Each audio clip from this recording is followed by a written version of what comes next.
بسم اللہ الرحمن الرحیم۔ آج کا جو ہمارا لیکچر ہے وہ ہے لیکچر نمبر 23 اور یہ فرسٹ ایئر اردو کے لیے ہے، اور جس پیج سے ہم نے پڑھنا ہے وہ پیج نمبر 121، 122 اور 123 تھا۔ جو لیکچر ہمارا 22 تھا اس میں ہم نے ایک اور نظم شروع کی ہے، جو نظم ہے نذیر اکبر آبادی کی شہر آشوب، اور جس حیت میں لکھی ہے یہ حیت ہے محمد ترکیب بند پابند نظم ہے، اور جس سے یہ اخذ کی گئی ہے وہ کتاب ہے کلیات نذیر اکبر آبادی۔ ہم نے لیکچر نمبر 21 میں کافی چیزوں کو پڑھا تھا، اس میں نذیر اکبر آبادی کی حالات زندگی تھی، شہر آشوب کسے کہتے ہیں اس کے اوپر بات کی گئی تھی، اور شہر آشوب کے موضوعات کیا ہیں اس کے اوپر بات کی تھی۔ پھر شہر آشوب کے اشعار دیکھے تھے کچھ تھوڑے سے، کس حیت میں لکھی جا چکی ہے اس کی حیت پر بات کی تھی، محمد ترکیب بند میں لکھی جا چکی ہے۔ محمد ترکیب بند کسے کہتے ہیں، پابند نظم کیوں ہے، اور خصوصاً ہم نے شہر آشوب کے سارے جو بند ہیں، کل بند جو ہمارے پاس 8 موجود ہیں، ان کے موضوعات کو دیکھا تھا اور تھوڑا سا پڑھ لیا تھا کہ تاکہ ہمیں کل کے دن جب ہم یہ نیکسٹ لیکچر کریں گے تو اس میں آپ کو کوئی بھی مشکل پیش نہ آئے۔ آج کا جو ہمارا مقصد ہے اس لیکچر کا وہ ہے ہم پوری کی پوری نظم کو انشاءاللہ تشریح کے ساتھ اور موضوعات کے ساتھ پڑھنے کی کوشش کریں گے، اور اس کے مشقی سوالات کو بھی دیکھیں گے تاکہ ہمارا یہ آج کا جو لیکچر ہے شہر آشوب کا یہ مکمل ہو جائے۔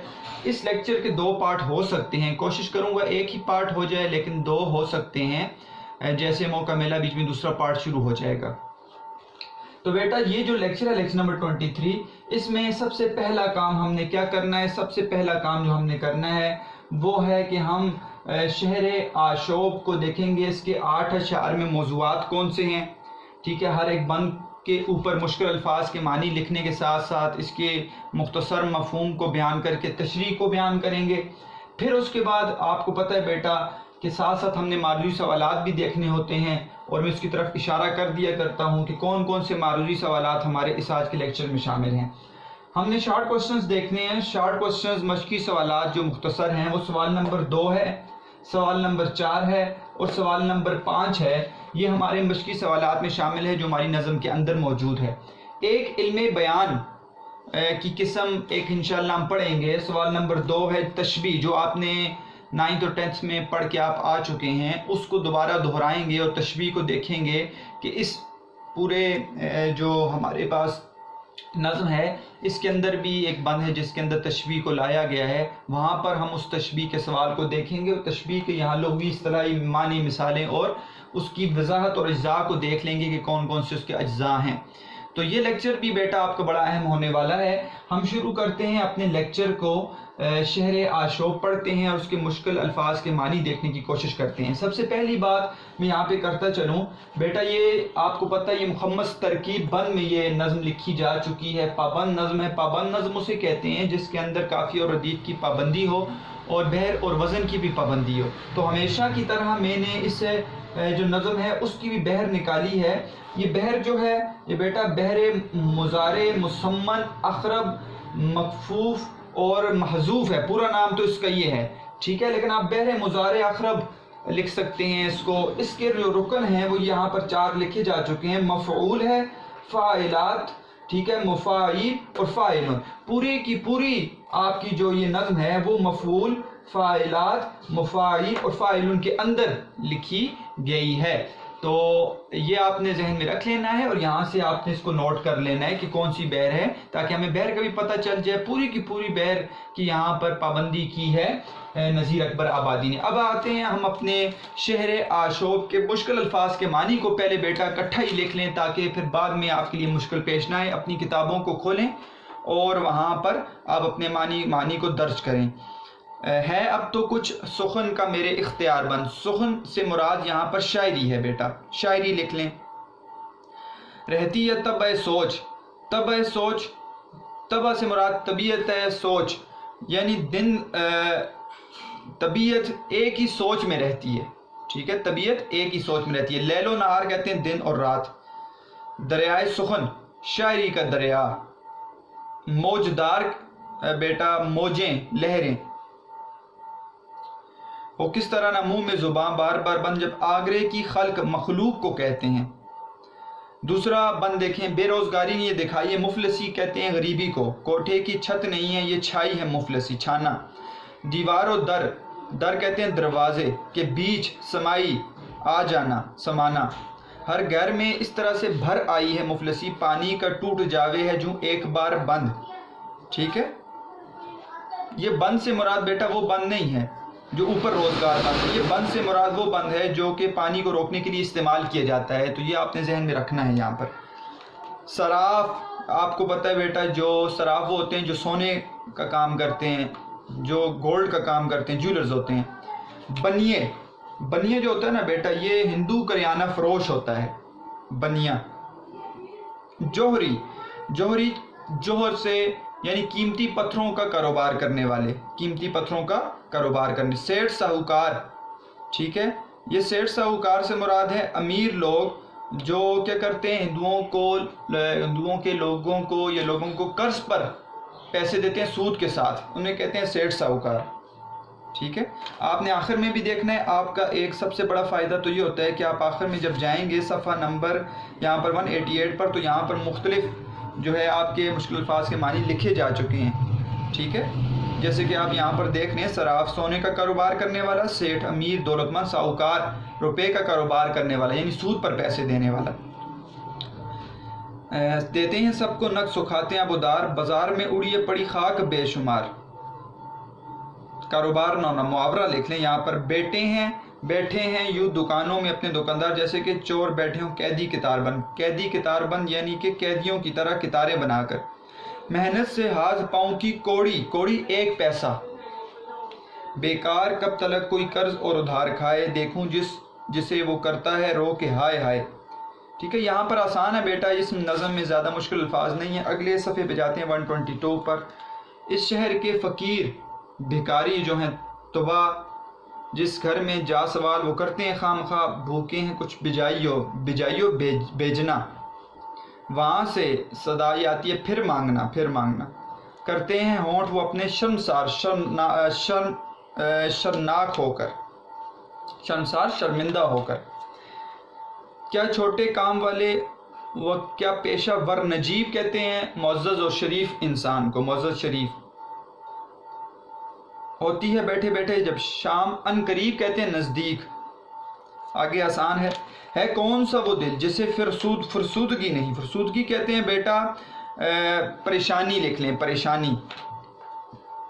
وہ گھر نہیں کہ روزی کی نابودگی، نابودگی کہتے ہیں نہ ہونا، کمی لکھ سکتے ہیں آپ اوپر، کم ہو جانا۔ ہرگز کسی کے حال میں بہبودگی خوشحالی۔ اب آگرے کے نام کو آسودگی، آسودگی کہتے ہیں آرام کو۔ کوڑی کا ہو گیا مطلب ہے ایک پیسہ۔ راہ گزار، راہ گزار بند، راستے۔ آخری دیکھیں بیٹا بند ہے میری حق سے، حق کے اوپر لکھ لیں اللہ تعالیٰ سے۔ ہو آگرے کی خلق مخلوق پہ، پھر مہر کی نظر، مہر کی نظر، لطف و کرم کی نظر، لطف کی نظر، مہربانی۔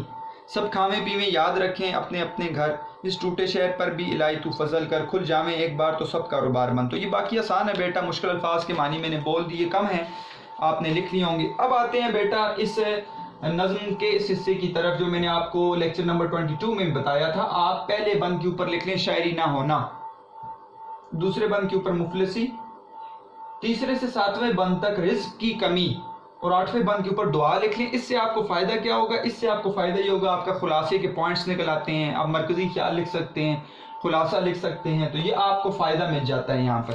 ٹھیک ہے، اسی کے ساتھ ساتھ بیٹا کچھ اشعار بھی میں ساتھ ساتھ آپ کو بتاتا جاؤں گا جو آپ نے حوالے کے طور پر اپنے پاس لکھ لینے ہیں۔ مختلف قسم کے اشعار ہیں جو اور شعر عاشوب سے تعلق رکھتے ہیں۔ میں نے شعر عاشوب کے آپ کو شعر عاشوب کی تعریف کے ساتھ بھی اشعار بتا دیے تھے، اب بھی ساتھ ساتھ لکھوا دوں گا، بولوں گا آپ کو، آپ نے لکھ لینے ہیں پاس تاکہ حوالے کے اشعار آپ کے پاس ہوں جو تشریح میں آپ کے لیے کام آ سکتے ہیں۔ تو پہلے بند کی طرف جاتے ہیں بیٹا۔ پہلا بند مشکل نہیں ہے، آسان ہے، اب آسان ہو گیا ہمارے لیے، مشکل نظم نہیں ہے، صرف آپ نے اس کا پس منظر بیان کرنا ہے کہ آگرے کا پس منظر کیا تھا۔ میں نے آپ کو بتایا تھا کہ آگرے کے اوپر بھی حالات کیوں خراب ہوئے، کیونکہ وہاں پر آپ کو پتہ ہے مغلیہ حکومت جب تھی، مغلیہ حکومت کو گرانے کی کوشش کی جا رہی تھی، ایک تو انگریز آئے تھے، ٹھیک ہے، انہوں نے آ کر جو ہے ہندوستان پر وہ قابض ہو گئے تھے۔ ایک اور وجہ آپ کو پتہ ہے کہ آگرے اور دہلی کے اوپر حملہ آور آتے تھے، بیرونی حملہ آور ہوتے تھے، اندرونی حملہ آور ہوتے تھے۔ بیرونی میں نے آپ کو بتایا تھا، نادر شاہ وغیرہ، احمد شاہ وغیرہ یہ آتے تھے اور آ کے وہاں پر حملہ کر کے اپنے ملکوں میں ایران اور افغانستان میں واپس چلے جاتے تھے۔ جبکہ جو اندرونی حملہ آوروں میں مرہٹے تھے، جو مرہٹے آ کر جو ہندوؤں کے گروہ سے تعلق رکھتے ہیں، وہ آ کر یہاں پر لوٹ مار کرتے تھے اور نقصان پہنچاتے تھے۔ اس اعتبار سے آگرے کے حالات بہت خراب ہو چکے تھے۔ آہستہ آہستہ پھر دہلی کی بھی حالات خراب ہوئے اور 1857 کے بعد دہلی پر قبضہ انگریزوں نے کر لیا، تو آہستہ آہستہ کمزور کیا گیا مغلیہ حکومت کو۔ تو یہ ذہن میں رکھنا ہے، آگرہ جہاں پر نذیر اکبر آبادی رہتے تھے، وہ اپنے شہر کی تباہی کا حال کیوں بیان کر رہے ہیں؟ وہ حالات تھے جو 1857 سے پہلے کے حالات تھے کہ آہستہ آہستہ بربادی کی طرف آگرے کو لے کر جایا گیا۔ تو یہ پس منظر ذہن میں رکھنا ہے، اور یہ تشریح کے شروع میں آپ لکھ سکتے ہیں تاکہ پس منظر پتہ ہو کہ کیوں لکھی ہے شعر عاشق، کیوں رونا رو رہے ہیں اپنے شہر پر۔ تو بیٹا پہلے بند کے اوپر آپ نے لکھ لیا شاعری نہ ہونا، تو اب موضوع آسان ہے، ہم اس کے مفہوم کو دیکھتے ہیں۔ نذیر اکبر آبادی کہتے ہیں، ہے اب تو کچھ سخن کا میرے اختیار بند، رہتی ہے طبع سوچ میں لیل و نہار بند، دریائے سخن کی فکر کا ہے موج دار بند، ہو کس طرح نہ منہ میں زباں بار بار بند، جب آگرے کی خلق کا ہو روزگار بند۔ کہ اب مجھ سے بات نہیں ہو رہی، مجھ سے کلام نہیں ہو رہا، دن رات میری طبیعت جو ہے وہ ایک ہی سوچ میں لگی رہتی ہے، اور میری طرف سے شاعری بھی نہیں ہو رہی، اور میری زبان جو منہ میں ہے وہ بند ہو چکی ہے۔ کیوں بند ہو چکی ہے؟ کیونکہ آگرے کی مخلوق کا روزگار بند ہو گیا ہے۔ یہ مفہوم ہے اس کا۔ اب شاعری نہیں ہو رہی، دیکھیں شاعری نہیں ہو رہی۔ شاعری آپ کو پتہ ہے بیٹا، شاعری کچھ ایسی ایک اللہ تعالیٰ کی طرف سے بھی دین ہوتی ہے کہ شاعر جو ہوتا ہے اپنی طبیعت کے علاوہ، اپنے آپ کو بیان کرنے کے علاوہ عوام کے مسائل کو بھی بیان کرتا ہے۔ یہ نہیں ہے کہ ایک شاعر ہے اس پر دکھ آ گیا اور وہ دکھی ہے اور وہ اپنی باتوں کو بیان کر رہا ہوگا، نہیں، ایسا نہیں ہوتا۔ شاعر ایسا ہوتا ہے کہ جو بعض اوقات لوگوں سے ملتا ہے، لوگوں کے دکھوں کو دیکھتا ہے، اس دکھ کو دیکھتے ہوئے وہ آتا ہے، اس کی سوچ میں وہ دکھ آتا ہے اور وہ شعر قدرتی طور پر اس کے ذہن میں آتے ہیں۔ یہ ذہن میں آپ نے رکھنا ہے۔ نذیر اکبر آبادی کیونکہ بیٹا عوامی شاعر تھے، آپ نے اس دور کے عوام کے اوپر بات کی ہے، ٹھیک ہے، کیونکہ اس کا پہلے بند کا تعلق ہی عوامی شاعر تھے، عوام کے اوپر بات کی ہے۔ وہ ایسے شاعر نہیں تھے کہ اپنی ذاتی زندگی کو زیادہ تر اپنے شعروں کے اندر بیان کریں۔ جب عوام کے اوپر بات کر رہے ہیں تو آگرے کے حالات کو دیکھتے ہوئے شاعر کہتے ہیں اب میں بہت اداس ہوں، اور شاعر قدرتی طور پر اس کا دل ایک نازک ہوتا ہے، ٹھیک ہے، کیونکہ وہ محسوس کرتا ہے چیزوں کو، جذبات، احساسات لوگوں کے بھی اور اپنے بھی جذبات اور احساسات کو بیان کرتا ہے، تو وہ محسوس کرتا ہے چیزوں کو۔ یہاں پر یہ بتا رہے ہیں کہ شاعر جو ہے وہ ایک ایسے مزاج کا مالک ہوتا ہے، ایسا مزاج ہوتا ہے اس کا جو لوگوں کی تکلیفوں کو اپنی تکلیف سمجھتا ہے، لوگوں کی تکلیف کو اپنی تکلیف سمجھ رہا ہے۔ تو اس اعتبار سے یہاں پر نذیر اکبر آبادی نے کہا کہ آگرے کی مخلوق کا جب روزگار بند ہو گیا ہے تو ایسے حالات میں اب یہ بھی مشکل مجھ سے ہو گیا ہے کہ میں شاعری نہیں کر سکتا، میرے لیے شاعری کرنا مشکل ہو گیا۔ دیکھیں بعض اوقات آپ انسان کو دیکھیں، انسان کے اندر اللہ تعالیٰ نے یہ قدرتی طور پر ایک چیز ودیت کر دی ہے کہ وہ دکھوں کے اندر کلام مشکل سے کرتا ہے۔ جب کسی شخص پر دکھ آتا ہے تو قدرتی طور پر اس کی زبان جو ہے وہ بند ہو جاتی ہے، وہ بول نہیں سکتا، کیونکہ وہ دکھ کے اندر، گہرے دکھ کے اندر چلا جاتا ہے۔ تو یہاں پر بھی کہتے ہیں کہ میری طرف سے تو یہ تھا کہ میں شاعری کو بیان کرتا، میں لوگوں کے مسائل کو بیان کرتا، لیکن اب میں کیا مسائل کو بیان کروں؟ پہلے وہی میرے شعر کے حالات تھے، پیارے حالات ہوتے تھے، ٹھیک ہے، اور بڑے خوبصورت میلے ٹھیلے ہوتے تھے اور ہر طرف رونق ہوتی تھی، اور اب ایسے حالات ہو چکے ہیں کہ میں عوام کو دیکھتا ہوں تو ہر ایک بندہ مجھے پریشان نظر آ رہا ہے، اس کی وجہ سے مجھ سے شاعری نہیں ہو رہی۔ تو یہ بات آپ نے بیٹا اس کے اندر بیان کرنی ہے، اور ساتھ مختلف چیزوں کو بیان کرنا ہے کہ جیسے ہے اب تو کچھ سخن کا میرے اختیار بند۔ یہاں پر شاعر یہ کہنا چاہ رہے ہیں کہ میرے طرف سے اب جو ہے وہ میری شاعری جو ہے وہ رک گئی ہے، رہتی ہے طبع سوچ میں لیل و نہار بند، دن اور رات کو، دن کو بھی اور رات کو بھی میری سوچوں میں یہی بات رہتی ہے۔ کیا بات رہتی ہے؟ وہ آخر میں بیان کریں گے، آخری مصرے میں، دریائے سخن کی فکر کا ہے موجدار بند، میرے سخن کے دریا، یعنی کہ پہلے یہ تھا کہ میرا جو دماغ تھا، میری سوچیں تھیں وہ دریا کی طرح بہتی تھیں، اس میں کلام آتے تھے اور میں لکھتا جاتا تھا، روانی تھی، ٹھیک ہے، اور لہریں برابر وہ کیا کہتی تھی، اٹھتی رہتی تھی، شاعری آتی رہتی تھی۔ یہاں پر یہ مطلب نہیں ہے کہ کوئی دریا ہے اور لہریں اٹھ رہی ہیں اور وہ کہہ رہے ہیں وہ لہریں رک گئی ہیں، نہیں، بلکہ مطلب یہ ہے کہ میری سوچوں میں، ٹھیک ہے، جیسے دریا ہوتا ہے اس میں لہریں اٹھتی ہیں، اس طرح میری سوچ میں شاعری آتی رہتی تھی، اور اب میرے سخن جو ہے اس سخن کے دریا کی موجدار لہریں جو ہیں وہ رک چکی ہیں، یعنی میری شاعری اور میرا کلام جو ہے وہ رک چکا ہے۔ وہ کس طرح نہ منہ میں زبان بار بار میں بات کرنے کی کوشش کرتا ہوں، میں سوچتا ہوں کہ میں لکھوں، اپنی عوام پہ لکھوں، میں ان کی خوشحالی پہ لکھوں، لیکن دیکھتا ہوں ہر طرف بدحالی ہی ہے اور ہر طرف اداسی ہی ہے، تو پھر مجھ سے شاعری نہیں ہو رہی۔ وجہ کیا ہے؟ وجہ ساری 4 مصروں میں باتوں کو بیان کرنے کے بعد وجہ بیان کر دی، جب آگرے کی خلق کا ہو روزگار بند۔ دیکھیں بیٹا، کسی بھی شہر یا ملک کے اندر معیشت کا مستحکم ہونا بہت ضروری ہوتا ہے۔ اگر معیشت مستحکم نہیں ہے تو وہ ملک ترقی نہیں کر سکتا، اس شہر کے لوگ جو ہیں وہ پریشان حال ہوتے ہیں۔ تو آگرے کے اندر مخلوق کا روزگار بند ہے، یعنی کہ وہاں پر معیشت نہیں ہے، روزگار نہیں ہے، لوگوں کے کاروبار نہیں ہے، لوگوں کے پاس پیسہ نہیں ہے، ہر طرف غربت چھائی ہوئی ہے۔ تو جب غربت چھائی ہے اور پیسہ نہیں ہے، لوگ ایک دوسرے روٹی کو پائی کو بھی جو ہے وہ محتاج ہو چکے ہیں، روٹی نہیں ہے گھر کے اندر، اور عمارت جو ہیں وہ آگے بات بیان کریں گے کہ گھروں کے حالات برے ہو چکے ہیں۔ تو کہتے ہیں مخلوق کا روزگار بند ہے اور ہر آدمی پریشان ہے۔ تو یہ وجہ ہے کہ جب میری عوام، میرے لوگ، میرے یہاں پر رہنے والے لوگ وہ سارے کے سارے پریشان ہیں، تو اب مجھ سے اس وجہ سے شاعری نہیں ہو رہی۔ تو یہ ہے بیٹا آپ کا پہلا بند، ٹھیک ہے۔ اب جیسے آگے چلیں گے تو مختلف آپ کے سامنے آئیں گے سوالات، تو یہاں پر کوئی سوال ابھی نہیں ہے۔ اچھا بیٹا، آپ اس کے ساتھ لکھ لیں شعر، ایک آپ اس لیے میں بول دیتا ہوں، میر تقی میر کا ہے کہ فصل ابھی ہونے نہیں پائی، فصل ابھی ہونے نہیں پائی، پیشگی سب نے قرض لے کھائی، پیشگی سب نے قرض لے کھائی۔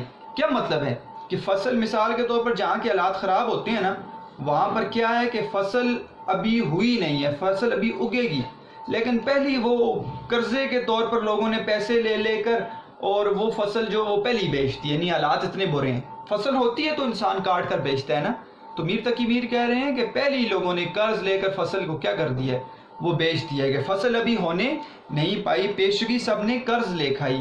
تو یہاں سے بھی کسی بھی دہلی کے اوپر کے حالات بیان کر رہے ہیں میر تقی میر، اور وہاں کے بھی حالات ہی ایسے تھے۔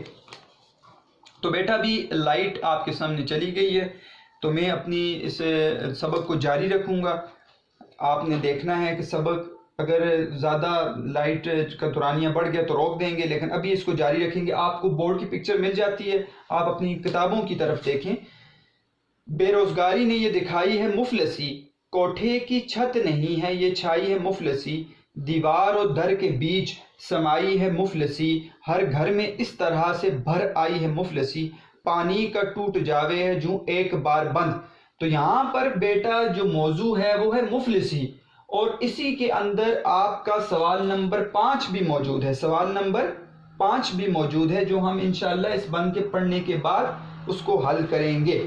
تو بیٹا یہاں پر موضوع ہے مفلسی، ہم مفہوم کی طرف جاتے ہیں کہ غربت اتنی بڑھ گئی ہے کہ غربت بے روزگاری نے دکھائی ہے کہ بے روزگاری کی وجہ سے مفلسی آ گئی ہے، روزگار نہیں ہے۔ کوٹھے کی چھت نہیں ہے یہ چھائی ہے مفلسی، کہ چھت نہیں ہے، اور اس چھت کے اوپر اگر ایک گھر ہے اس کے اوپر چھت ہوتا ہے، اس چھت کی جگہ کیا آ گئی ہے، مفلسی آ گئی ہے۔ دیوار و در کے بیچ سمائی ہے مفلسی، گھروں کی دیواروں اور دروازوں کے بیچ میں کیا ہے، مفلسی آ چکی ہے، ہر گھر میں اس طرح سے مفلسی آ گئی ہے جیسے کہ پانی کا بند ٹوٹ جائے، سیلاب آئے اور بند ٹوٹ جائے اور پانی لوگوں کے گھروں کے اندر داخل ہو جائے، اس طرح لوگوں کے گھروں کے اندر پانی کے بجائے مفلسی آ گئی ہے۔ تو یہاں پر بھی تشبیہ کا استعمال کیا گیا ہے، لیکن ہم تشبیہ کو انشاءاللہ اگلے بند میں پڑھیں گے۔ تو یہاں پر بھی تشبیہ کا استعمال کیا گیا آخری مصرے میں، پانی کا ٹوٹ جاوے ہے جو ایک بار بند، اس مصرے میں بھی تشبیہ کا استعمال ہے۔ تو بیٹا باتیں اس کی